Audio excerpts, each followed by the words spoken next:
খ্রিস্টান মেয়ের অন্তরের ভিতরে বন্ধুরা আমার ইসলামের প্রতি মায়া তৈরি হয়, আকর্ষণ তৈরি হয়। একটা পর্যায়ে বলে, তুমি তোমার ইসলাম সম্পর্কে আমাকে কিঞ্চিত আলোকপাত করতে পারো নাকি? লোকটি তখন বলল, আমি মাঝে মাঝে সুযোগ পেলেই মাহাসিনে ইসলামের উপরে ছোট্ট ছোট্ট টিপস তার সামনে পেশ করি। চলতে চলতে একটা পর্যায়ে আমাকে ডেকে বলে, এত সুন্দর অনুপম চরিত্র শিক্ষা যে দিয়েছে ইসলামের মূলে কে? তখন আমি বলি, আমাদের পয়গম্বর মুহাম্মাদুর রাসূলুল্লাহ সাল্লাল্লাহু আলাইহি ওয়াসাল্লাম, যার কাছ থেকে আমরা এই চরিত্র পেয়েছি, যাকে দিয়েছিলেন রব্বুল আলামিন, ইন্নাকা লাআলা খুলুকিন আযীম, মহান চরিত্র। বলে, তোমাদের পয়গম্বরের জীবন চরিত্রের উপরে কোনো বই আছে? ছোট্ট একটা বই তার হাতে উঠাইয়া দিলাম। কিছুদিন চলার পরেই মেয়েটি দ্বীনের প্রতি, পয়গম্বরের প্রতি পরিমাণে আসক্ত হয়ে গেল। সে আমাকে বলে, তুমি আমাকে কালেমা পড়ে তোমার ধর্মে দীক্ষিত করে নাও। আমি ওকে কালেমা পড়াইয়া ইসলাম ধর্মে দীক্ষিত করলাম, তবে শর্ত দিলাম, বোন, কোনোভাবেই তোমার বাবার বাসায় আমি থাকা পর্যন্ত তোমার ইসলাম প্রকাশ করবা না। কারণ তোমার ফ্যামিলি বড় সিরিয়াসলি প্রভাব প্রতিপত্তির অধিকারী। তারা যদি জানে তাদের মেয়েকে আমি ধর্মান্তরিত করেছি, তাহলে আমাকে জিন্দা কবর দিয়ে দিবে। মেয়েটি রাজি হয়ে গেল। একটা পর্যায়ে সে মাঝে মাঝেই বলতো, ভাই, ইসলামের কথা আমি গোপন রাখতে চাই না, কিন্তু আমি তাকে বারণ করতাম। রপ্তা রপ্তা হঠাৎ করে রোগে আক্রান্ত হলো। দেখতে দেখতে চিকিৎসা দেওয়ার আগেই মেয়েটা যখন মারা গেল, আমার দিল তখন ফেটে চৌচির হয়ে গেল। এই মেয়েটিকে তো ইসলামের সুন্দর সাজে সাজায়া কবরস্থ করা দরকার, কিন্তু আমার তো সেই সুযোগ নাই। তারা তাদের পদ্ধতিতে, খ্রিস্টানদের পদ্ধতিতে মেয়েটাকে খ্রিস্টানদের কবরস্থানে দাফন করে দিল। তার মৃত্যুর পরে আমার দিলটা ভেঙে গেল। আমি তাদের বাবার বাড়ির কাজ ছেড়ে দিয়ে নিজের দেশে, নিজের এলাকায় চলে আসলাম। ছোট্ট ব্যবসা শুরু করলাম। একটা পর্যায়ে আল্লাহ পাক আমাকে প্রচুর সম্পদের মালিক বানিয়ে দিল। এই বছর আমি হজ ব্রত পালন করতে এসেছি। এমন মুহূর্তে যখন আওয়াজটা শুনতে পেলাম, আমার মন তখন বলতেছিল, সত্যি যদি মক্কার কোন কবরের ভিতরে ইউরোপী নারীকে দেখা যায়, তাহলে ওই নারী ছাড়া বর্তমানে অন্য কেউ হওয়ার সম্ভাবনা নাই। তাই আমি দৌড়ে এসেছি দেখার জন্য, সত্যি তো সেই মেয়ে। উলামায়ে কেরাম তখন বলে দিলেন, এই খ্রিস্টানদের রাজ্য থেকে, তাদের কবরস্থান থেকে মেয়ের লাশ আরদে মুকাদ্দাস বন্ধুরা আমার মক্কাতুল মুকাররমা পর্যন্ত চলে আসার কারণটা তো একদম স্পষ্ট, ঈমান আর পয়গম্বরের প্রতি মহব্বত। এখন প্রশ্ন হলো, আলেমের লাশ গেল কোথায়? তখন তো মোবাইল ফোন ছিল না। ইউরোপী হাজিকে বলা হলো, তুমি যদি পারো তাহলে এই মেয়েকে যেই কবরস্থানে দাফন করেছিলা সেই কবরটাকে খনন করে দেখবা। আলেমের মুখে এমন দাড়ি ছিল, এমন ভুরু ছিল, নাকটা এমন, কপালটা এমন ছিল, বলে দিল। এক পর্যায়ে আল্লাহর বান্দা হজ ব্রত পালন করার শেষে যখন চলে আসলেন, বন্ধুরা আমার, তার পূর্বের সেই বন মহাজনের বাড়িতে চলে গেলেন। গল্প করতে করতে যখন এই কথা বলে ফেললেন, ওরা তখন বলল, তুমি বুঝি মক্কা মুকাররমা গিয়ে ফুল পাগল হয়ে আসছো?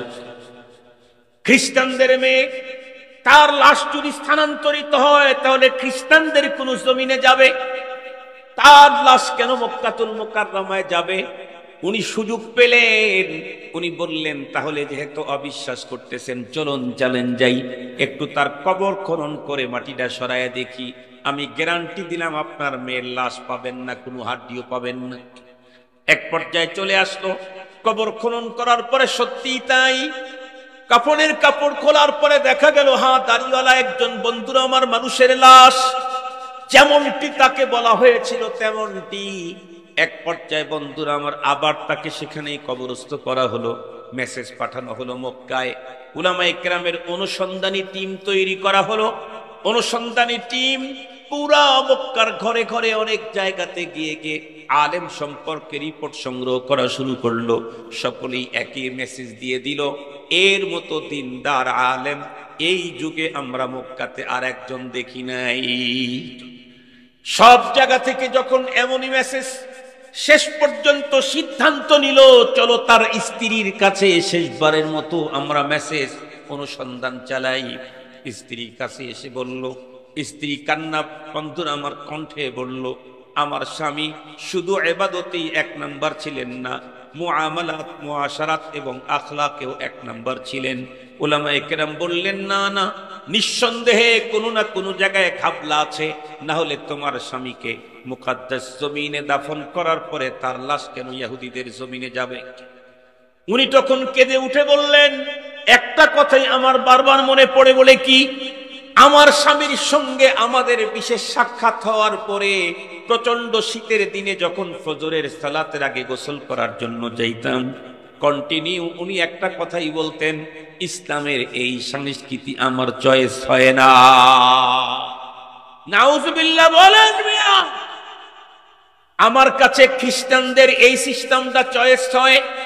খ্রিস্টানদের ধর্মে স্বামী স্ত্রী সহবাসের পরে গোসলের কোনো বাধ্যবাধকতা নেই।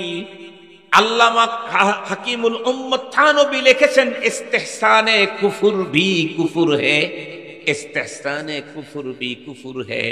কুফরি কোন মতবাদকে মোহাব্বত করাটাও বন্ধুরা আমার কুফরি। খুব ভালো করে বুঝবেন। সমস্ত উলামায়ে কেরাম বললেন, ইহুদিদের একটা মাত্র কালচার তার অন্তরে চয়েস হওয়ার কারণে তার হারামের নামাজ তাকে রক্ষা করতে পারে নাই, তার তাহাজ্জুদ আওয়াবিন তার ইশরাক তাকে রক্ষা করতে পারে নাই। আল মারউ মাআ মান আহাব্বা, যার সাথে যার মুহাব্বত তার সাথে তার আখিরাত। তার মুহাব্বত ছিল ইহুদিদের কালচারের প্রতি, আমল কিন্তু ইহুদিদেরটা করেন নাই। আমল কি ইহুদিদেরটা করছেন? আমল তো ইসলামেরটাই করেছেন। গোসলি দিয়েছেন, তীব্র শীতের ভিতরে কষ্ট করে গোসলি দিয়েছেন, শুধুই মুহাব্বতের জায়গাতে। বিজাতিদেরটাকে মুহাব্বত করার কারণে এত বড় বুজুর্গ আলেমের লাশ যদি মুকাদ্দাস জমিন থেকে ইহুদিদের জমিনে পাঠানো হয়, আমার দেশের টক শোতে তথাকথিত বুদ্ধিজীবী সুশীল সমাজের লোকেরা ইসলাম নিয়ে যখন টকশো করে, ইসলামের এই নীতি ওই নীতি, এই সভ্যতা ওই সভ্যতা তাদের চয়েস হয় না, তাদের যুক্তিতে আসে না, তাদের পছন্দ হয় না।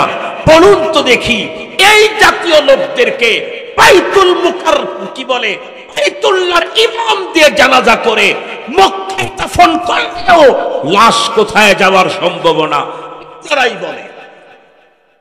আজকে দুঃখের সাথে বলতে হয়, ভারাক্রান্ত হৃদয় নিয়ে বলছি, দুটি ব্যথা অন্তরের উপরে মনে হয় যেন আসমান জমিনকে চাপিয়ে দিয়েছে। নাম্বার ওয়ান, গাজা পৃথিবীর ইতিহাস থেকে শেষ হওয়ার পথে। গাজা নামক আর কোন শহর হয়তো পৃথিবী দেখতে কতদিন লাগবে আল্লাহ ভালো জানে। দুইটি শহর নিঃশেষ করে দিল ইহুদি। দ্বিতীয় নম্বর হলো, বাংলাদেশে 5ই আগস্টের পর নতুন স্বাধীনতার পরেও ঈদুল ফিতরের দিনে ঈদ আনন্দের নামে মূর্তি, মানুষ আর পশু পাখির মূর্তি নিয়ে র্যালি যারা করলো, এদের কন্ডিশন, এদের অবস্থান, এরা কোথাকার? মান তাশাব্বাহা বিকওমিন ফাহুয়া মিনহুম। অতীতে অনেক দেখেছি বিজাতীয়দের সভ্যতা মুসলিম পালন করেছে, অংশ নিয়েছে, কিন্তু সেগুলি ছিল তাদের সভ্যতা, তাদের কালচার পালনের দিন। ইসলামের ঈদ পালন করতে গিয়ে হিন্দু আর বিধর্মীদের এক সেকেন্ডের জন্য অ্যাকসেপ্ট করা যায় না। মুহতারাম হাজিরিন, মনে রাখতে হবে, উলামায়ে কেরাম গোলা ফাটায়া বুক চিরায়া দেশ থেকে দেশান্তর সাধারণ মানুষদেরকে ইসলামের সুশীতল ছায়াতলে জান্নাতি তরিতে উঠাবার জন্য অবিরাম মেহনত করে যাচ্ছে। কিন্তু উলামায়ে কেরামের কথা তথাকথিত বুদ্ধিজীবী আর শিক্ষিত সুশীলদের কোনোভাবেই মাথা মগজের ভিতরে ঢুকছে না। মনে রাখবেন আমার দেশের অবস্থা অত্যন্ত জটিল ধর্মের দিক থেকে। সেটি হলো মুসলমানের ঘরের মেয়ে আজকে হিজাব আর জিলবাব চয়েস হয় না। কথা বলেন না কেন? কথা বলেন না কেন? বাংলাদেশের কোন কোন স্কুল কলেজের ভিতরে হিজাব দিয়ে ঢোকার পারমিশন পায় না। সেই স্কুল আর কলেজের মেম্বার কারা, সদস্য কারা, পরিচালক কারা, প্রিন্সিপাল কারা? সে যদি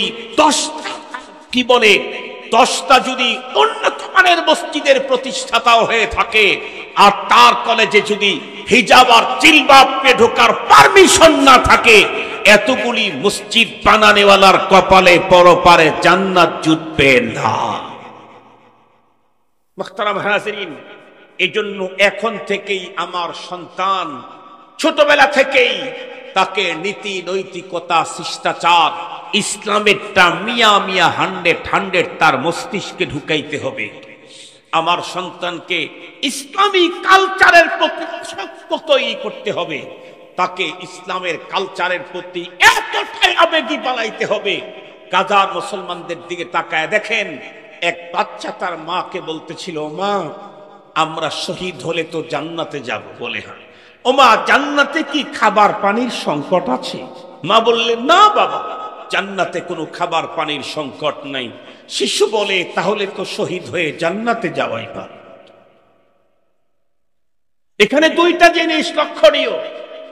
গাজাতে কি পরিমাণে খাদ্য পানির সংকট, ছোট্ট শিশু শহীদ হয়েও এই সংকট থেকে মুক্তি হতে চায়। দ্বিতীয় নাম্বার, সেখানকার মা তার সন্তানকে কিভাবে জান্নাতি হিসাবে গড়ে তুলেছে। এই জন্য মুসলমান যতদূর পর্যন্ত আওয়াজ চায়, খুব ভালো করে বুঝবেন। আমি নামাজ পড়ি, রোজা রাখি, হজ করি, যাকাত দেই। ও বন্ধুরা, আমার মাদ্রাসা মসজিদের সঙ্গে আমার সম্পর্ক, পীর গাউস কুতুবের সঙ্গে সম্পর্ক, এতটুকুন আমার পরপারের মুক্তির জন্য যথেষ্ট নয়। আল্লাহ বলেন, ইয়া আইয়ুহাল্লাযীনা আমানু দুখুলু ফিস-সিলমি কাফা। ও ঈমানদার, তুমি 100% ইসলামের ভিতরে ঢোকো। আর এক জায়গায় বলেন, ইয়া আইয়ুহাল্লাযীনা আমানু তাকুল্লাহা হাক্কা তুকাতিহি ওয়া লা তামুতুন্না ইল্লা ওয়া আনতুম মুসলিমুন। আল্লাহ পাক আমাকে যে ইসলাম দিয়েছেন, দিন দিয়েছেন, এটি কেমন দিন? আল্লাহ নিজেই ঘোষণা করেন, আল ইয়াউমা আকমালতু লাকুম দীনাকুম ওয়া আতমামতু আলাইকুম নি'মাতি ওয়া রাদিতু লাকুমুল ইসলাম দীনা। এজন্য প্রতিটি মুসলমান নারী পুরুষকে বিজাতীয়দের সকল কালচার, সভ্যতা, সংস্কৃতি থেকে অবশ্যই নিজেকে সেফ রাখতে হবে। খুব ভালো করে বুঝবেন, আমাদেরকে আল্লাহ পাক রব্বুল আলামিন যে দিন দিয়েছেন, এই দিনের ভিতরেই আমাকে দিয়েছেন পৃথিবীর সবচেয়ে উন্নত মানের সভ্যতার সংস্কৃতি। এর চাইতে উন্নত সংস্কৃতি দুনিয়ার কেউ কোনোদিন আবিষ্কার করতে পারে না। ইন্নাল হামদালিল্লাহ নাহমাদুহু ওয়া নাস্তাঈনুহু ওয়া নাস্তাগফিরুহু ওয়া নু'মিনু বিহি ওয়া নাতাওয়াক্কালু আলাইহি ওয়া নাউযু বিল্লাহি মিন শুরুরি আনফুসিনা ওয়া মিন সাইয়্যাতি আ'মালিনা। من يهده الله فلا مضل له ومن يضلله فلا هادي له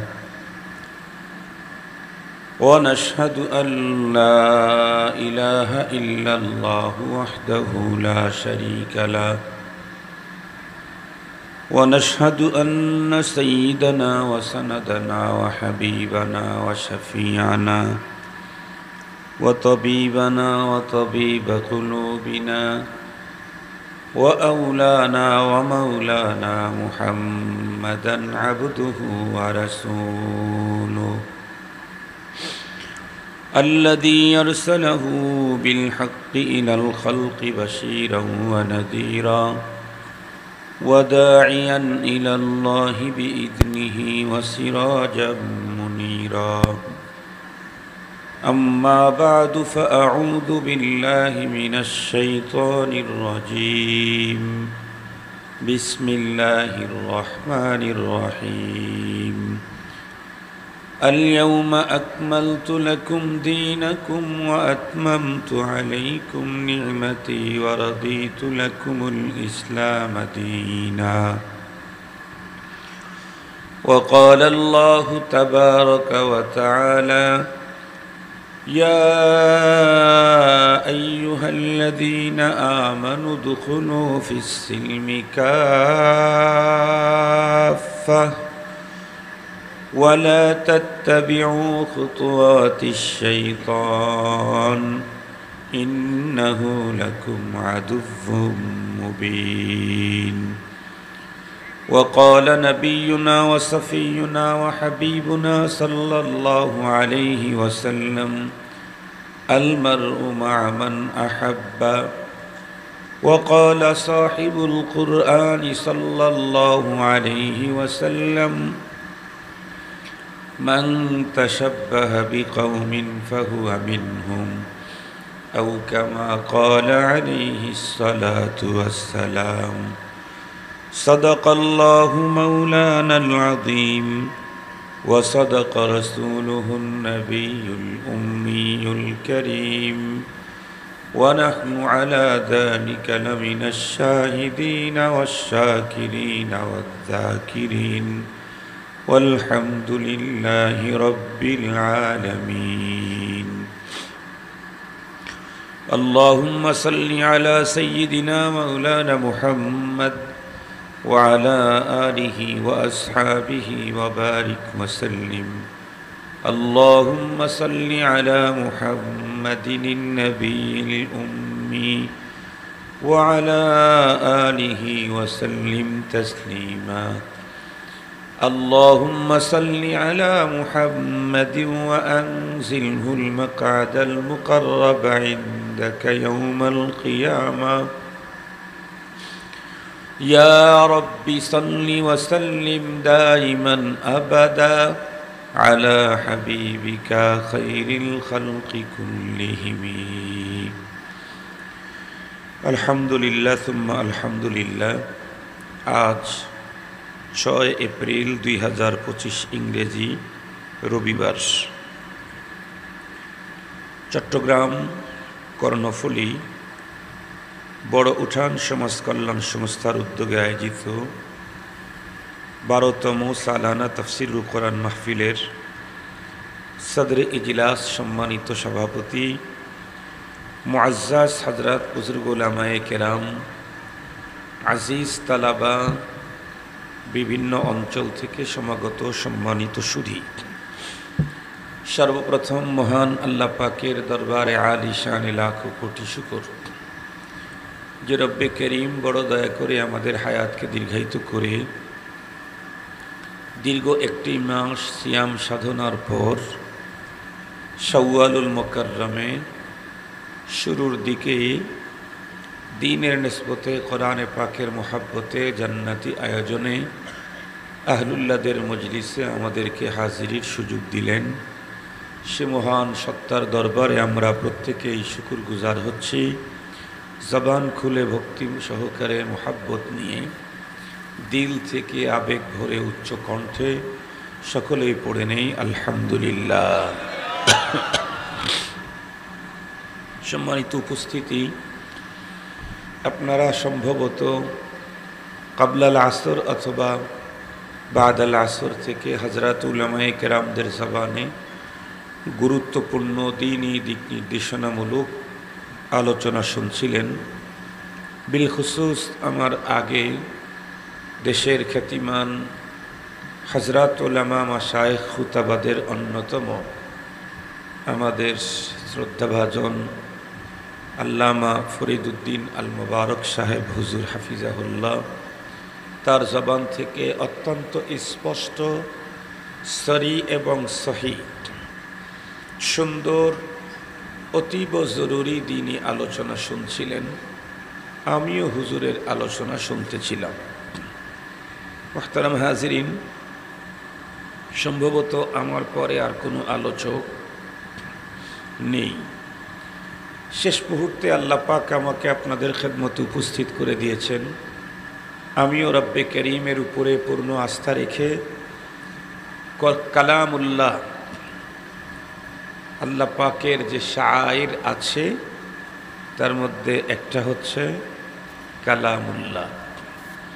এই কালামুল্লাহর দুই জায়গা থেকে অতি অল্প কিছু অংশ তিলাওয়াত করেছি। আর মহানবী মুহাম্মদুর রাসূলুল্লাহ সাল্লাল্লাহু আলাইহি ওয়াসাল্লামের পবিত্র জবানের ছোট্ট ছোট্ট দুইখানা হাদিস পাঠ করেছি। আল্লাহ পাক যদি আমাকে দয়া করেন, তার দয়া যদি শামিলে হাল হয়, তিলাওয়াতকৃত আয়াত দয় এবং পঠিত হাদিস দয়কে সামনে নিয়ে গুরুত্বপূর্ণ কিছু কথা আপনাদের খেদমতে পেশ করব। আপনারা দোয়া করেন যাতে করে রব্বুল আলামিন আমাকে তথ্য সমৃদ্ধ ইখলাসপূর্ণ এই মুহূর্তে মুসলিম উম্মার প্রয়োজনে অতীব আহাম দ্বীনি আলোচনার তৌফিক দান করেন। মুহতারাম হাজিরিন, কোরআনে পাকের দুই জায়গা থেকে তেলাওয়াত করেছি। প্রথম যেই অংশটুকুন তেলাওয়াত করেছি এটি সূরাতুল মায়েদার ৩ নম্বর আয়াতে কারিমার অংশ বিশেষ। এই আয়াতটুকুন ৩ নম্বর আয়াত সূরাতুল মায়েদার, এটা বেশ বড়। সেখান থেকে অল্প কিছু অংশ তেলাওয়াত করেছি। অল্প কিছু অংশ তেলাওয়াত করলে কি হবে, তেলাওয়াতকৃত এই অংশ অনেক গুরুত্বপূর্ণ, অনেক তাৎপর্যপূর্ণ, অনেক মর্যাদাপূর্ণ। যে কারণে হযরত ওমর ফারুক রাদিয়াল্লাহু তাআলা আনহুর কাছে একজন ইহুদি গিয়ে বলেছিলেন, ওগো আমিরুল মুমিনিন ওমর ফারুক রাদিয়াল্লাহু আনহু, আপনাদের ধর্মীয় গ্রন্থে এমনই একটি কিতাব, এমনই একটি আয়াতে কারিমা নাজিল হয়েছে, এমনই একটি মেসেজ এসেছে যেটা আমাদের ধর্মীয় গ্রন্থে নাজিল হলে ওই আয়াত নাজিলের দিনটাকে আমরা ঈদের দিন বানিয়ে ফেলতাম। খুব ভালো করে বুঝবেন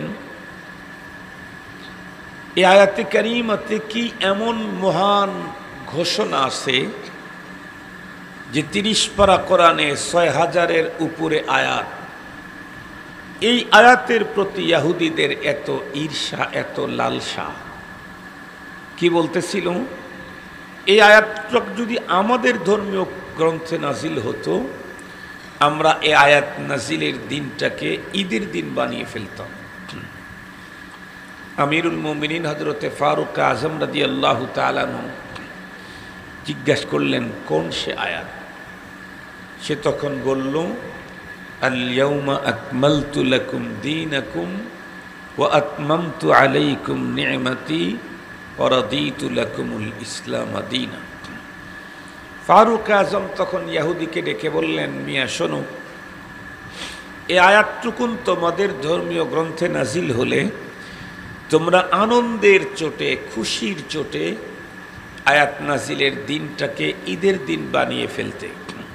তোমরা জানো কি রব্বুল আলামিন আমাদের ধর্মীয় গ্রন্থে যে আয়াতটুকুন দিয়েছেন, এ আয়াত কোন দিন নাজিল করেছে তা কি তোমরা জানো না? তো ফারুক আজম বললেন, আল্লাহ পাক এ মহান আয়াতকে নাজিল করতেই ডাবল ঈদের দিনে নাজিল করেছেন। তোমরা তো সিঙ্গেল ঈদ বানাতে, আর আল্লাহ নাজিল করতেই ডাবল ঈদের দিনে নাজিল করেছেন। এখন এইখানে অনেক কিছু জানার বিষয় আছে। এর মধ্যে দুইটা জিনিস অতীব জরুরি। নাম্বার 1, ডাবল ঈদের দিন কোনটা, যেই দিনে কোরআনের এ আয়াত নাজিল হলো। নাম্বার 2, এ আয়াতে কারিমাতে এমন কি মেসেজ, যেই মেসেজের কারণে ইহুদি পর্যন্ত লালায়িত এ আয়াতে কারিমা তাদের ধর্মীয় গ্রন্থে পাওয়ার জন্য। এমন কি মেসেজ এখানে রব্বুল আলামিন দিয়েছেন। এই দুইটা জিনিস আমি আপনাদের খেদমতে পেশ করব ইনশাআল্লাহ। প্রথম কথা হলো এই আয়াতে কারিমাটা নাজিল হয়েছে আমাদের মহানবী সাল্লাল্লাহু আলাইহি ওয়াসাল্লামের বিদায়ী হজে। নাজিল যেদিন হয়েছে ওইটা হলো ইয়াউমে আরাফা, আরাফার দিন। আরাফার মাঠে আসরের নামাজের পরে ওই দিনটা আবার ছিল জুমাবার। আমরা প্রত্যেকেই জানি জুমাবার মুসলমানদের সাপ্তাহিক ঈদের দিন। রাসূল করিম সাল্লাল্লাহু আলাইহি ওয়াসাল্লাম ইরশাদ করেছেন, পৃথিবীর আকাশে যেই দিনগুলিতে সূর্য উদয় হয় এর মধ্যে সর্বশ্রেষ্ঠ দিন জুমার দিন। এই দিনে এমনই একটা মুহূর্ত আছে যেই মুহূর্ত আল্লাহর বান্দারা আল্লাহর কাছে যে কোনো মঙ্গল কামনা করলেই সেটা সে পেয়ে যায়। যে কোনো অমঙ্গল থেকে পানাহ চেলে আল্লাহ পাক সাথে সাথে তাকে পানাহ দিয়ে দেন। সেই মুহূর্তটা কোনটা এ নিয়ে বাইনাল উলামা মতবিরোধ আছে। কেউ কেউ বলেছেন 2 খুতবার মাঝখানকার টাইম, ওই মুহূর্ত বান্দা যা চাইবে তাই পাবে। যে কোনো কল্যাণের আবেদন আল্লাহ মঞ্জুর করবে, যে কোনো অকল্যাণ থেকে সেফটির জন্য আবেদন করলে সেটিও আল্লাহ পাক মঞ্জুর করবেন। তবে মনে রাখতে হবে বাইনাল খুতবাতাইন যদি কেউ দোয়া করতে চাই তাহলে সেই দোয়ার জন্য কিছু নীতিমালা আছে। সেটি হলো বাইনাল খুতবাতাইন সশব্দে দোয়া করার অনুমতি নেই, আওয়াজ করে দোয়া করার অনুমতি নেই। হাদিসে পাকের মধ্যে রাসূল করিম সাল্লাল্লাহু আলাইহি ওয়াসাল্লাম স্পষ্ট বলে দিয়েছেন। এক হাদিসের মধ্যে আসছে, ইদা সাইদাল ইমাম আল মিম্বার ফালা সালাতা ওয়ালা কালামা। ফিকহের কিতাবেও আছে, ইমাম যখন মেম্বরে খুতবার জন্য বসেন এরপর থেকে মুক্তাদিদের জন্য, মুসল্লিদের জন্য নামাজ এবং কথাবার্তা কোনোটারই পারমিশন নেই। সঙ্গত কারণে 2 খুতবার মাঝখানে দোয়া কবুলের মুহূর্তটা যদি কেউ দোয়া করতে চাই তাহলে সে দোয়া হতে হবে দিলে দিলে, সশব্দে না, মুখে শব্দ উচ্চারণ করে না, দিলে দিলে দোয়ার কথা হাজির করলেই হবে। কেন? আমি যার কাছে আবেদন দিচ্ছি উনি তো এমন সত্তা, ইয়ালামু খাইনাতাল আয়ুন ওয়া মা তুখফিস সুদূর।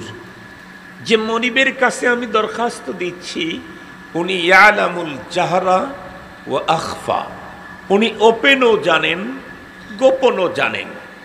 চোখে চোখে মানুষ চোখ মিলিয়ে অনেক কথা বলে, পৃথিবীর কেউ বুঝে না, রব বুঝেন, রব জানেন। মানুষ অন্তরের ভিতরে অনেক কথা লুকায় রাখে। আমার মনের কথা আমার নিজের কান শোনে নাই, কিন্তু কে জানেন? আল্লাহ জানেন।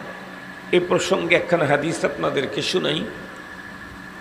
নবী আলাইহিস সালামের যুগে এক যুবক এসে তার বাবার বিরুদ্ধে নবীজির কাছে কমপ্লেন করলো। কি কমপ্লেন? ওগো নবীজি, আমার বাবা আমার সম্পদের মধ্যে তসরুফ করে, আমি এটার বিচার চাই। এদিকে যার সন্তান যার বিরুদ্ধে পয়গম্বরের নিকট বিচার দিতে আসছেন উনি জানতে পারছেন যে তার সন্তান তার বিপক্ষে নবীজির কাছে আপিল করতে গেছে। এটা শুনেই বাবার অন্তর বড় ব্যথিত আর দুঃখিত হয়েছে। অতিরিক্ত দুঃখ আর বেদনার কারণে দিলের ভিতরে কিছু কবিতা আবৃত্তি হয়ে গেছে। মানুষ কিন্তু অধিক ব্যথায় পড়লে তখন অটোমেটিকলি কবিতা বের হতে থাকে। এই লোকেরও তাই হয়েছে। কিন্তু আশ্চর্য কথা হলো তার অন্তরে সন্তান তার বাবার বিরুদ্ধে নবীজির কাছে অভিযোগ করছে, এ কথার কারণে যেই কবিতাগুলি আবৃত্তি হয়েছে সেই কবিতাগুলি এখনো উনি ওনার মুখে উচ্চারণ করেন নাই, যার কারণে তার নিজের কানও শোনে নাই। কারণ আমার কান শুনতে চাইলে তো আমার জবানে উচ্চারণ করতে হবে। শুধুই দিলে দিলে রাখছেন। যখন নবী আলাইহিস সালামের নিকটে এসে ছেলে যখন অভিযোগ করছে, নবী আলাইহিস সালাম বললেন, তোমার অভিযোগের সুস্থ বিচারের জন্য তো বাদী বিবাদী দুইজনকে হাজির লাগবে। তো তুমি তো বাদী, বিবাদী তোমার বাবা, তো তোমার বাবাকে আমার কাছে ডেকে নিয়ে আসো, তারপরে তোমাকে সমাধান দিচ্ছি। যুবক যখন তার বাবাকে ডাকার জন্য গেলেন নবীজির নির্দেশে, এই ফাঁকে আল্লাহ পাক জিবরাইল আমিনকে তার রসুলের কাছে পাঠিয়ে দিলেন। জিবরাইল আমিন এসে পয়গম্বরকে বললেন, ওগো নবীজি, কিছুক্ষণ পূর্বে একটা যুবক তার বাবার বিরুদ্ধে আপনার কাছে অভিযোগ দিতে এসেছিল। বলে, হ্যাঁ।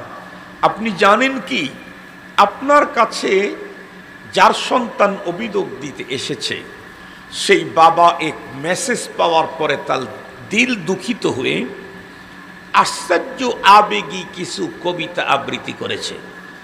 মজার কথা হলো, সেই কবিতাগুলি তার দিলের কবিতা, তার নিজের কান শোনে নাই, পৃথিবীর কেউ শোনার কোনো প্রশ্নই আসে না। সেই কবিতাগুলি কি কি এটা আল্লাহ পাক আমাকে জানায়া দিয়েছেন আপনাকে বলে দেওয়ার জন্য। এই কবিতাগুলি আমি আপনার কাছে পড়লাম, আপনি এই কবিতাগুলি নিয়ে নেন। জিবরাইল আমিন পয়গম্বরের সামনে কবিতাগুলি শুনিয়ে দিলেন। কিছুক্ষণ পর পিতা পুত্র দুইজন নবীজির দরবারে হাজির। নবী আলাইহিস সালাম ছেলেকে জিজ্ঞাসা করলেন, তোমার জানি কি কমপ্লেইন? ছেলে তখন বলল যে আমার সম্পদের ভিতরে বাবা তসরুফ করে। নবীজি বললেন, তাহলে আমি বিচার করে দেব? জি। নবীজি বললেন, আনতা ওয়া মালুকা লি আবিকা। বিচার কি করলো? আনতা ওয়া মালুকা লি আবিকা। তোমার তো অভিযোগ ছিল বাবা তোমার সম্পদে তসরুফ করে, আর তার ফয়সালা হলো শুধু তোমার সম্পদ না, তুমি এবং তোমার সম্পদ উভয়টা তোমার বাবার। সুবহানাল্লাহ বলবেন কি একটু? তুমি এবং তোমার সম্পদ উভয়টা কার? তোমার বাবার। আমার জিনিস আমি ব্যয় করলে কি তসরুফ হবে? না। নবী যখন এমন বিচার করে দিলেন, যুবক তো চলে গেল। যুবকের বাবাও বিষণ্ণ মনোভাব নিয়ে বসে আছেন, উনিও চলে যেতে চাইলেন। নবীজি বললেন, এই যুবকের বাবা, তুমি বসো। নবী আলাইহিস সালাম তাকে ডেকে বললেন, তোমার সন্তান আমার নিকটে তোমার বিরুদ্ধে অভিযোগ দিতে এসেছে। এ কথাটি তোমার কানে যাওয়ার পরেই তোমার অন্তর ব্যথিত হয়ে, ব্যথিত হৃদয়ে বড় চমৎকার আবেগী কবিতা আবৃত্তি করে ফেলেছে। তোমার দিলের সেই কবিতাগুলি আমি তোমাকে শোনায় দেই। সাহাবী তো অবাক হয়ে গেলেন। সাহাবী তো অবাক হয়ে গেলেন, আমার দিলের কবিতা তো আমার কানই শোনে নাই, অন্য শোনার প্রশ্নই তো আসে না। নবীজি জানলেন কেমনে? তাইলে কি নবীজি আলিমুল গায়ব? না না, নবীজি আলিমুল গায়ব নন। আল্লাহর কোরআনে আল্লাহ তার রসুলকে দিয়ে ঘোষণা করাইছেন, কুল ইন্নামাল গায়বু লিল্লাহ। ওগো রাসূল, আপনি বলেন গায়েবের ইলম একমাত্র আল্লাহর কাছে, তবে গায়েবের খবর নবীদের কাছে আছে। গায়েবের খবর নায়েবে নবীদের কাছেও আছে। যেই জিনিসটা এখনো হয় নাই, আগামী দিনে হবে, এই রকম খবর কোরআনে আর হাদিসে আছে না নাই? যারা কোরআন আর হাদিস জানে তারা গায়েবের আগামী দিনের ওই খবরগুলি কোরআন আর হাদিস থেকে বলতে পারে। সেম নবীও বলতে পারতেন। গায়েবের ইলম নবীজির কাছে নাই, গায়েবের খবর আছে। গায়েবের খবর কি?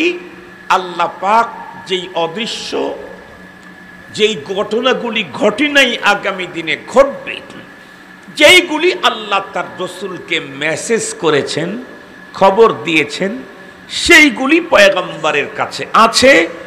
এবং এই জাতীয় কথা কোরআন হাদিসের মাধ্যমে আলেমরাও বলতে পারে।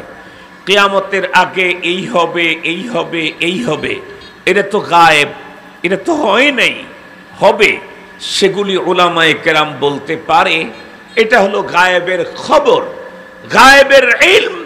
কি কি ঘটতে যাচ্ছে রব জানান নাই, তাহলে সেগুলি নবী, রসুল, ওলামা, গাউস, কুতুব কারো বলার মতো কোনো সুযোগ নাই। এখন সাহাবী বললেন, ওগো নবীজি, আমি তো এই কবিতাগুলি আমার অন্তরে মাত্র ব্যথার কারণে তৈরি হয়েছিল, আমার জবানে উল্লেখ করি নাই, আপনি জানলেন কেমনে? নবী আলাইহিস সালাম মুস্কি হেসে তার সাহাবীকে বললেন, যিনি তোমার অন্তর্যামী, তোমার অন্তরে এই কথাগুলা উদয় হতেই রব্বে করিম তার মালুমাতে গেছে, রব জিবরাইল আমিনকে দিয়ে তোমার কবিতাগুলি আমাকে শোনায় দিয়েছেন। আখবারানি আলিমুল গায়ব, তোমার অন্তরের এই ভিতরের কথার খবর আমাকে রব্বুল আলামিন দিয়েছেন জিবরাইল আমিনের মাধ্যমে। তাহলে মানুষের অন্তরের গোপন কথার খবর কার কাছে? আর একটু জোরে বলেন। সঙ্গত কারণে দুই খুতবার মাঝখানে সশব্দে আওয়াজ করে দোয়া করার প্রয়োজনীয়তা নাই। কেউ বলেছেন না কুবাইলে মাগরিব জুমাবার বেলা ডোবার আগ মুহূর্তে, এই ডুববে 10 মিনিট সময় আছে, 15 মিনিট সময় আছে, তখন আপনি যেখানেই আছেন হাত তুলে হোক আর হাত না উঠায়াই হোক, সশব্দে হোক আর নিঃশব্দে হোক, হাঁটতে হাঁটতে হোক আর বসে থেকে হোক, যে কোনোভাবে আপনি দোয়া করতে পারেন। দোয়া মানে ডাকা, আবেদন আল্লাহ পাকের কাছে জমা দিতে পারেন। আল্লাহ পাক আমাদেরকে তৌফিক দান করুন। 1 নম্বর হলো এই আয়াতে কারিমা যেদিন নাজিল করেছেন সেই দিন ছিল জুমাবার, এটা একটা ঈদ। আর 1 নম্বর হলো সেই দিনটা ছিল ইয়াউমে আরাফা। আল আরাফা হি আল হজ, আরাফাই তো হজ, এটা আরো একটা ঈদ। এ কারণে হযরতে ফারুক আযম রাদিয়াল্লাহু তাআলা আনহু বললেন, তোমরা এই আয়াত তোমাদের কিতাবে নাজিল হলে আয়াত নাজিলের দিনকে ঈদের দিন বানাতে, তোমরা জানো কি রব্বুল আলামিন নিজেই তো এই আয়াত নাজিল করতে ডাবল ঈদের দিনে নাজিল করেছেন। এখন কথা হলো এই আয়াতে কারিমাতে কি এমন মেসেজ যে ইহুদি পর্যন্ত লালায়িত?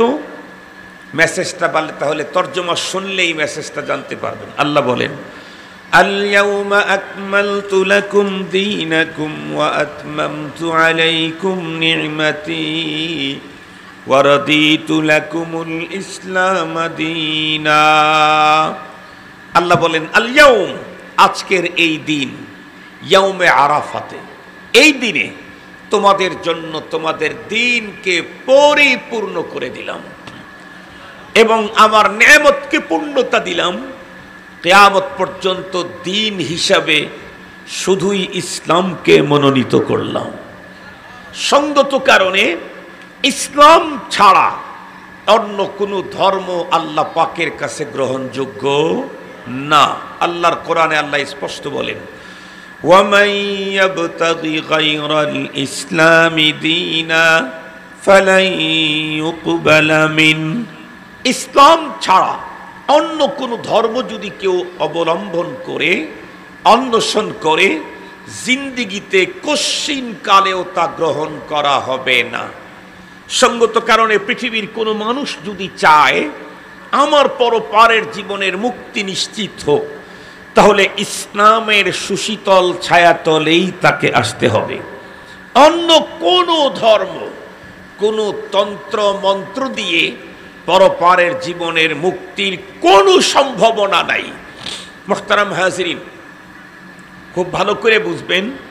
এখন কথা হলো, হুজুর আরাফাত দিনে আল্লাহ পাক ঘোষণা দিলেন আজকের দিনে দিন পরিপূর্ণ করে দিলাম, তাহলে আমাদের নবী ছাড়া আজ আদম তা ঈসা লক্ষ সোয়া লক্ষ নবী রাসূল দুনিয়াতে এসেছিলেন, আল্লাহ তাদেরকে তো দিন দিয়েছিলেন, তাহলে তাদের দিনটা কি অপূর্ণ ছিল?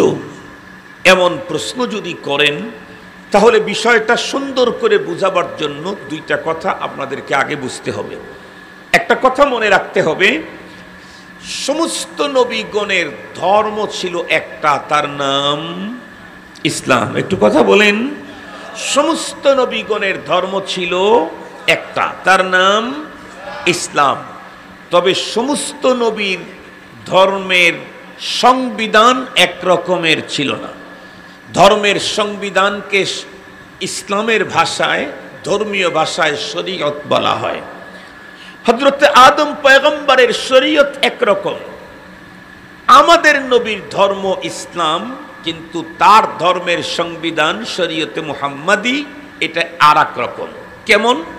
আদম আলাইহিস সালামের ধর্মের শরীয়তে আপন বোন ভাই বোনের বিবাহ বৈধ ছিল, কিন্তু আমাদের ইসলাম, আমাদের শরীয়তে মুহাম্মাদি, ইসলামের যে সংবিধান আমাদেরকে দেওয়া হয়েছে, সেই সংবিধানে আপন ভাই বোনের বিবাহ অবৈধ। তাহলে ওই শরীয়তে যেটা বৈধ ছিল এখন সেটা অবৈধ। অতীতের জামানার নবীদের ভিতরে কাউকে দেওয়া হয়েছিল ইফরাত, কাউকে দেওয়া হয়েছে বিপরীতমুখী তাফরীত। মুহতারাম হাজিরিন, সমস্ত নবীগণের ধর্ম একটা, কিন্তু সমস্ত নবীর ধর্মের শরীয়ত সংবিধান এক রকমের ছিল না। মনে রাখতে হবে, একজন পয়গম্বরকেও আল্লাহ পাক নাকিস, অসম্পূর্ণ শরীয়ত দিন কাউকে দেন নাই। সমস্ত নবী এবং রসুলগণকে আল্লাহ পাক দিয়েছেন কামেল শরীয়ত, পূর্ণ শরীয়ত, পূর্ণ দিন। তবে আমাদেরকে যেটা দিয়েছেন এটা হলো পরিপূর্ণ। পূর্ণ না পরিপূর্ণ? সমস্ত নবীগণের শরীয়ত কামেল, আমাদের শরীয়ত হলো আকমাল। আল্লাহ পাক বলেন আল ইয়াউমা আকমালতু লাকুম। কামেলের পরে কামালিয়াতের একটা স্তর থাকে, সেটা হলো আকমাল। আকমাল হওয়ার পরে আর কামালের কোনো স্তর বাকি থাকে না। পূর্ণতার একটা স্তর থাকে পূর্ণতার পরেও, সেটি হচ্ছে পরিপূর্ণতা। পরিপূর্ণতার পরে পূর্ণতার আর কোনো অপশন থাকে না।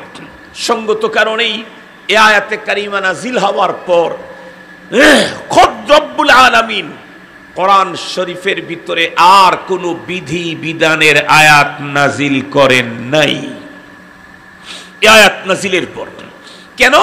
আল্লাহ পাক জানায় দিলেন আল ইয়াউম আকমালতু লাকুম দীনাকুম, আজকের দিনে আমি তোমাদের জন্য তোমাদের দিন পরিপূর্ণ করে দিলাম। মুহতারাম হাজিরিন, যেহেতু আমরা পেয়েছি পরিপূর্ণ দিন, সঙ্গত কারণেই একজন মানুষের জীবনের শুরু থেকে, জন্মের আগ থেকে মৃত্যুর পর পর্যন্ত যত দিক, যত সাইড, যত অপশন, যত ফাংশন আছে, প্রত্যেকটি দিক আশরাফ আলী থানভী রহমাতুল্লাহ আলাইহি লেখা। উনি লিখছেন মক্কাতুল মুকাররমায় একজন আলেম মানুষের ঘটনার বর্ণনার শর্ট করে বলতেছি, এই জন্য অনেক কথা ছেড়ে দিচ্ছি। এক আলেমের ইন্তেকাল হলে তাকে একটা কবরের ভিতরে দাফন করে দেয়। অনেক বছর পরে ওই ফ্যামিলিতে একজন মেয়ে মানুষের ইন্তেকাল হলো। আপনারা যারা মক্কা মদিনায় থাকছেন তারা জানেন বাংলাদেশের কবর আর মক্কা মদিনার কবরের সিস্টেম একরকম না, ভিন্ন রকম।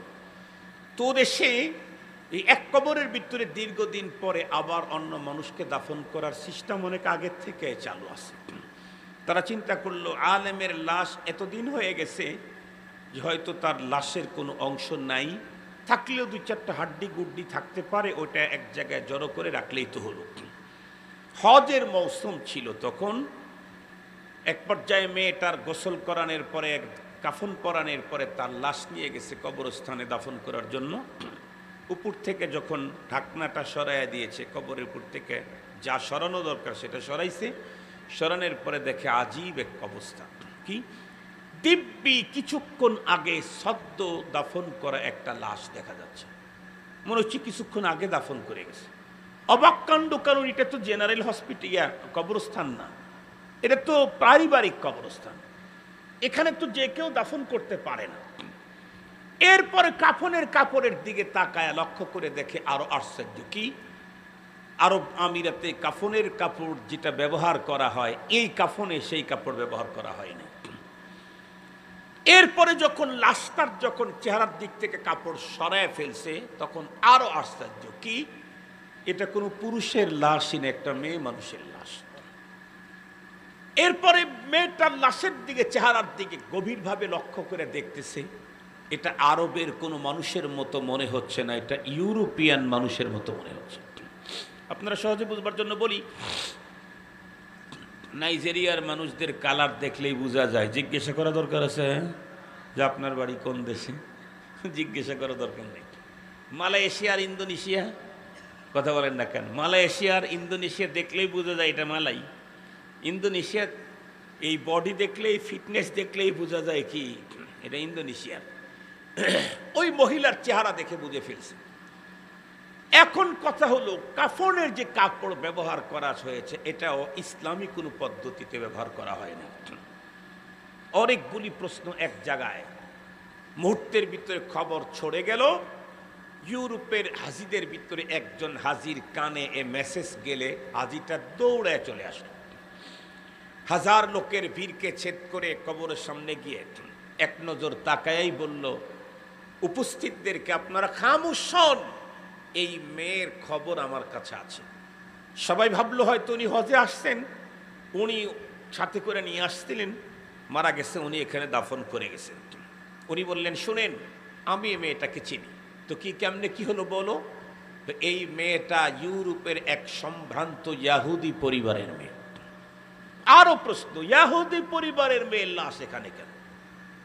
সে বলল, শুনেন, আমি তার বাবার বাসায় চাকরি করতাম, আমার মতো অনেক লোক তার বাবার বাসায় কাজ করত। এই মেয়েটি আমাকে দেখে দেখে দেখে দেখে একটা পর্যায়ে আমার প্রতি তার দুর্বলতা তৈরি হয়। এই দুর্বলতা আমার ব্যক্তির প্রতি না, আমার ক্যারেক্টার, চরিত্র আর স্বভাবের প্রতি। এক পর্যায়ে মেয়েটি আমাকে জিজ্ঞাসা করে, এ যুবক, আমাদের বাড়িতে তো এতগুলো যুবক কাজ করে, কিন্তু সবার চাইতে তোমার স্বভাব চরিত্র ভিন্ন, কারণটা কি? উনি বলেন, এই সুযোগ পেয়ে আমি তখন আমার ইসলামের কথাটা বলে দেই।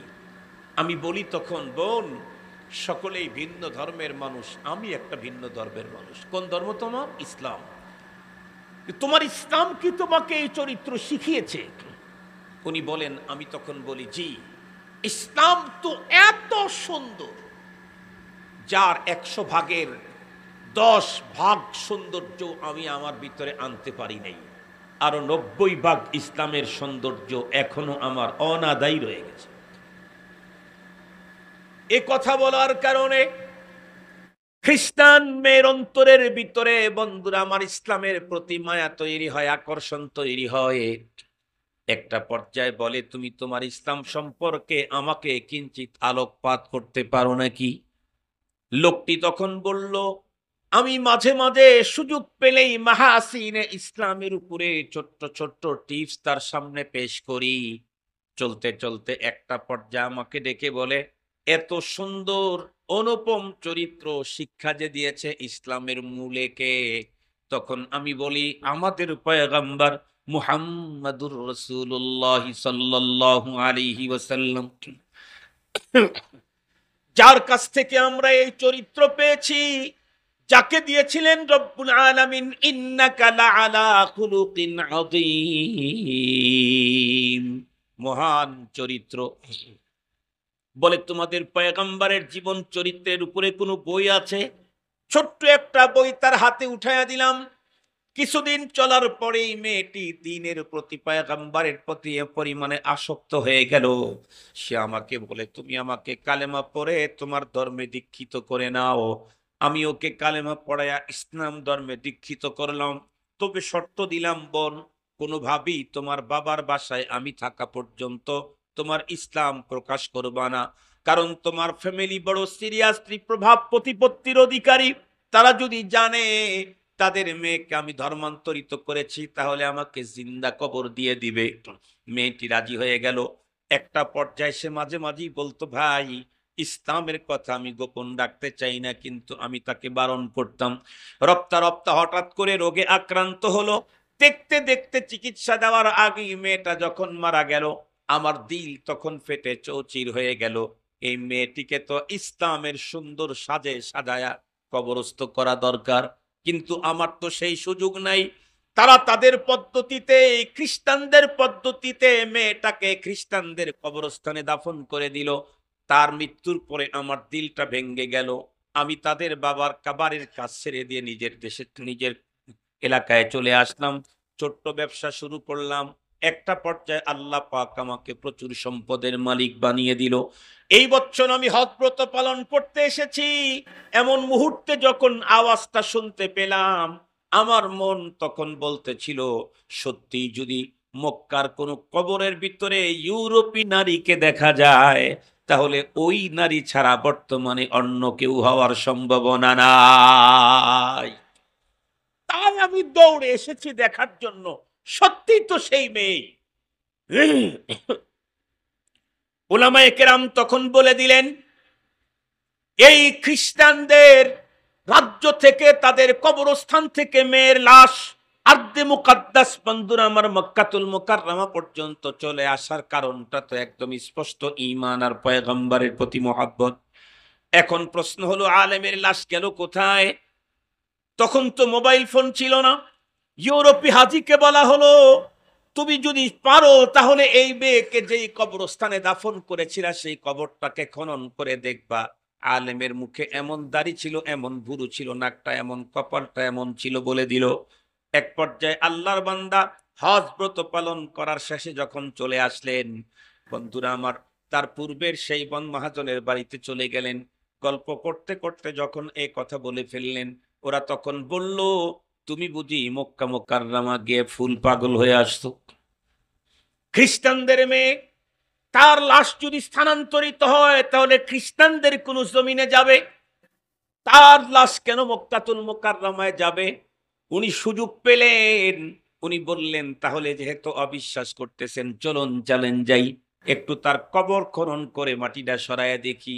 আমি গ্যারান্টি দিলাম আপনার মেয়ের লাশ পাবেন না, কোনো হাড্ডিও পাবেন না। এক পর্যায়ে চলে আসলো। কবর খনন করার পরে সত্যিই তাই, কাফনের কাপড় খোলার পরে দেখা গেল, হ্যাঁ, দাড়িওয়ালা একজন বন্ধুরা আমার মানুষের লাশ, যেমনটি তাকে বলা হয়েছিল তেমনটি। এক পর্যায়ে বন্ধুরা আমার আবার তাকে সেখানেই কবরস্থ করা হলো। মেসেজ পাঠানো হলো মক্কায়। উলামায়ে কেরামের অনুসন্ধানী টিম তৈরি করা হলো। অনুসন্ধানী টিম পুরা মক্কার ঘরে ঘরে অনেক জায়গাতে গিয়ে গিয়ে আলেম সম্পর্কে রিপোর্ট সংগ্রহ করা শুরু করলো। সকলেই একই মেসেজ দিয়ে দিল, এর মতো দিনদার আলেম এই যুগে আমরা মক্কাতে আর একজন দেখি নাই। সব জায়গা থেকে যখন এমনই মেসেজ, শেষ পর্যন্ত সিদ্ধান্ত নিল, চলো তার স্ত্রীর কাছে শেষবারের মতো আমরা মেসেজ অনুসন্ধান চালাই। স্ত্রীর কাছে এসে বলল, স্ত্রী কান্না বন্ধুরা আমার কণ্ঠে বলল, আমার স্বামী শুধু ইবাদতেই এক নাম্বার ছিলেন না, মুআমালাত, মুআশারাত এবং আখলাকেও এক নাম্বার ছিলেন। উলামায়ে কেরাম বললেন, না না, নিঃসন্দেহে কোনো না কোনো জায়গায় ঘাবলা আছে, না হলে তোমার স্বামীকে মুকাদ্দাস জমিনে দাফন করার পরে তার লাশ কেন ইহুদিদের জমিনে যাবে? উনি তখন কেঁদে উঠে বললেন, একটা কথাই আমার বারবার মনে পড়ে। বলে কি? আমার স্বামীর সঙ্গে আমাদের বিশেষ সাক্ষাৎ হওয়ার পরে প্রচন্ড শীতের দিনে যখন ফজরের সালাতের আগে গোসল করার জন্য যাইতাম, কন্টিনিউ উনি একটা কথাই বলতেন, ইসলামের এই সংস্কৃতি আমার চয়েস হয় না। নাউজুবিল্লাহ বলেন মিয়া। আমার কাছে খ্রিস্টানদের এই সিস্টেমটা চয়েস হয়। খ্রিস্টানদের ধর্মে স্বামী স্ত্রী সহবাসের পরে গোসলের কোনো বাধ্যবাধকতা নেই। আল্লামা হাকিমুল উম্মত থানবী লিখেছেন, ইস্তেহসানে কুফুর ভি কুফুর হে, ইস্তেহসানে কুফুর ভি কুফুর হে। কুফরি কোন মতবাদকে মোহাব্বত করাটাও বন্ধুরা আমার কুফুরি। খুব ভালো করে বুঝবেন। সমস্ত উলামায়ে কেরাম বললেন, ইহুদিদের একটা মাত্র কালচার তার অন্তরে চয়েস হওয়ার কারণে তার হারামের নামাজ তাকে রক্ষা করতে পারে নাই, তার তাহাজ্জুদ আওয়াবিন চাষ আর ইশরাক তাকে রক্ষা করতে পারে নাই। আল মারউ মাআ মান আহাব্বা, যার সাথে যার মুহাব্বত তার সাথে তার আখিরাত। তার মুহাব্বত ছিল ইহুদিদের কালচারের প্রতি, আমল কিন্তু ইহুদিদেরটা করেন নাই। আমল কি ইহুদিদেরটা করছেন? আমল তো ইসলামেরটাই করেছেন। গোসলি দিয়েছেন, তীব্র শীতের ভিতরে কষ্ট করে গোসলি দিয়েছেন, শুধুই মুহাব্বতের জায়গাতে বিজাতিদেরটাকে মুহাব্বত করার কারণে এত বড় বুজুর্গ আলেমের লাশ যদি মুকাদ্দাস জমিন থেকে ইহুদিদের জমিনে পাঠানো হয়, আমার দেশের টক শোতে তথাকথিত বুদ্ধিজীবী সুশীল সমাজের লোকেরা ইসলাম নিয়ে যখন টক শো করে, ইসলামের এই নীতি ওই নীতি, এই সভ্যতা ওই সভ্যতা তাদের চয়েস হয় না, তাদের যুক্তিতে আসে না, তাদের পছন্দ হয় না। বলুন তো দেখি, এই জাতীয় লোকদেরকে বাইতুল মুকার কি বলে, বাইতুল্লাহর ইমাম দিয়ে জানাজা করে মক্কায় দাফন করলেও লাশ কোথায় যাওয়ার সম্ভাবনা? আপনারাই বলেন। আজকে দুঃখের সাথে বলতে হয়, ভরাক্রান্ত হৃদয় নিয়ে বলছি, দুটি ব্যথা অন্তরের উপরে মনে হয় যেন আসমান জমিনকে চাপিয়ে দিয়েছে। নাম্বার ওয়ান, গাজা পৃথিবীর ইতিহাস থেকে শেষ হওয়ার পথে। গাজা নামক আর কোন শহর হয়তো পৃথিবী দেখতে কতদিন লাগবে আল্লাহ ভালো জানে। দুইটি শহর নিঃশেষ করে দিল ইহুদি। দ্বিতীয় নম্বর হলো, বাংলাদেশে 5ই আগস্টের পর নতুন স্বাধীনতার পরেও ঈদ উল ফিতরের দিনে ঈদ আনন্দের নামে মূর্তি, মানুষ আর পশু পাখির মূর্তি নিয়ে র্যালি যারা করলো, এদের কন্ডিশন, এদের অবস্থান, এরা কোথাকার? মান তাশাব্বাহা বিকওমিন ফাহুয়া মিনহুম। অতীতে অনেক দেখেছি বিজাতীয়দের সভ্যতা মুসলিম পালন করেছে, অংশ নিয়েছে, কিন্তু সেগুলি ছিল তাদের সভ্যতা, তাদের কালচার পালনের দিন। ইসলামের ঈদ পালন করতে গিয়ে হিন্দু আর বিধর্মীদের এমন কালচার 1 সেকেন্ডের জন্য অ্যাকসেপ্ট করা যায় না। মুহতারাম হাজিরিন, মনে রাখতে হবে, ওলামায়ে কেরাম গোলা ফাটায়া, বুক চিরায়া, দেশ থেকে দেশান্তর সাধারণ মানুষদেরকে ইসলামের সুশীতল ছায়াতলে জান্নাতি তরিতে উঠাবার জন্য অবিরাম মেহনত করে যাচ্ছে।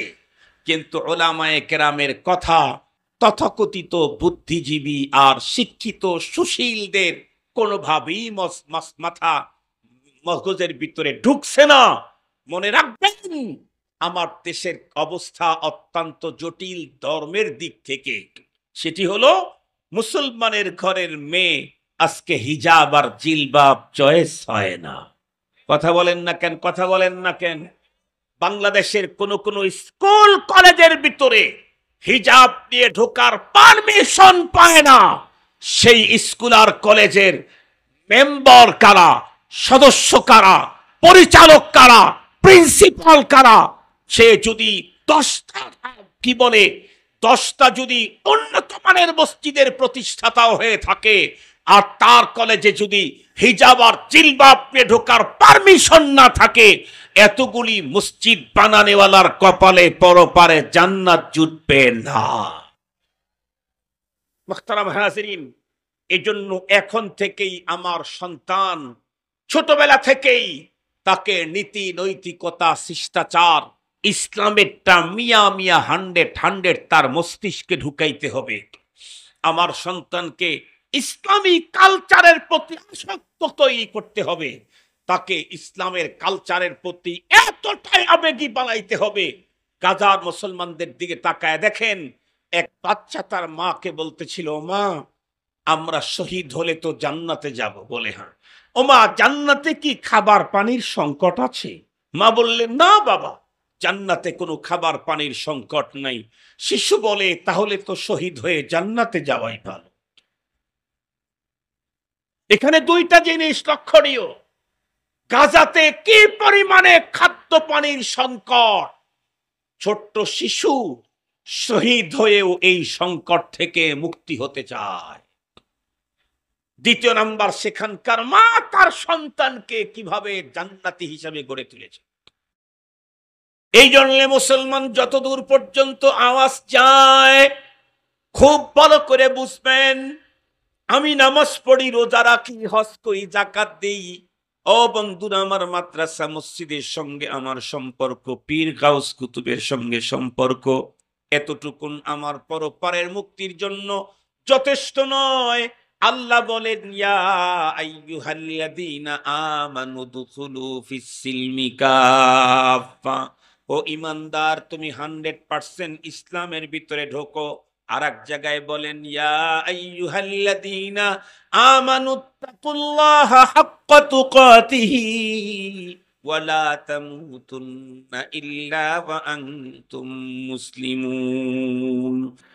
আল্লাহ পাক আমাকে যে ইসলাম দিয়েছেন, দিন দিয়েছেন, এটি কেমন দিন? আল্লাহ নিজেই ঘোষণা করেন, আল ইয়াউমা আকমালতু লাকুম দীনাকুম ওয়া আতমামতু আলাইকুম নি'মাতি ওয়া রাদিতু লাকুমুল ইসলাম দীনা। এজন্য প্রতিটি মুসলমান নারী পুরুষকে বিজাতীয়দের সকল কালচার, সভ্যতা, সংস্কৃতি থেকে অবশ্যই নিজেকে সেফ রাখতে হবে। খুব ভালো করে বুঝবেন, আমাদেরকে আল্লাহ পাক রব্বুল আলামিন যে দিন দিয়েছেন, এই দিনের ভিতরেই আমাকে দিয়েছেন পৃথিবীর সবচেয়ে উন্নত মানের সভ্যতার সংস্কৃতি। এর চাইতে উন্নত সংস্কৃতি দুনিয়ার কেউ কোনোদিন আবিষ্কার করতে পারে না। আল্লাহ পাক আমাদের প্রত্যেককে জীবনের প্রতিটি ক্ষেত্রে ইসলামের দেওয়া বিধি বিধান ফলো করার তৌফিক দান করুক। ওয়া আখিরু দাওয়ানা আনিল হামদুলিল্লাহি রাব্বিল আলামিন। ওয়াসসালামু আলাইকুম ওয়া রাহমাতুল্লাহ।